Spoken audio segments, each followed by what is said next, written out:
From the woman who dressed up like a FedEx delivery driver to the actual Amazon driver arrested this year, there's no shortage of package theft stories. We all know it happens a lot, especially during the holidays. This year, between the dates of Thanksgiving to Christmas Eve, we had just about 50 package thefts. And we know, unfortunately, a large number of those go unreported, so we'd guess that number is much higher than what we took reports on. That's why, for the fourth year in a row, Washington County used bait packages with GPS trackers in them to catch thieves in action. 2 people were arrested this year because of the program. Last year, 3 people were arrested. While those numbers may seem small, deputies believe the bait packages made people think twice about stealing from your porch. But what's really not as measurable, but we know has an effect, is the arrest we didn't have because people chose not to steal packages in Washington County because they heard that we were doing this program this year. Gresham police started using bait packages this year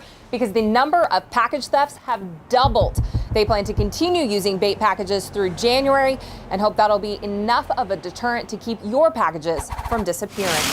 Gresham police also say they saw more people than ever before put out fake packages of their own this holiday season to target porch pirates. It's a trend many of us were talking about after seeing this YouTube video. Remember this? So the idea is the bad guy comes and takes it off your porch. It was posted by Mark Rober, who's a former NASA engineer. In the video, he explains how he engineered a glitter bomb to explode on whoever opened his stolen decoy package. He also put cameras in the box to capture reactions like this. While this isn't something police encourage, I'm told it's not illegal if you aren't doing anything dangerous that could hurt someone. Washington County deputies, though, say to leave the bait packages to them.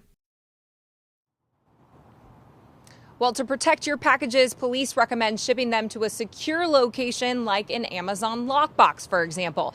If that's not an option, they suggest having them delivered when someone is home or when a friend or neighbor can pick it up for you. They also want to remind people this is a problem that happens year-round, not just during the holidays. Back to you. Yeah, people are fed up with this sort of thing. It's nice to see police departments starting to take this seriously. Lindsay, thank you for the report tonight.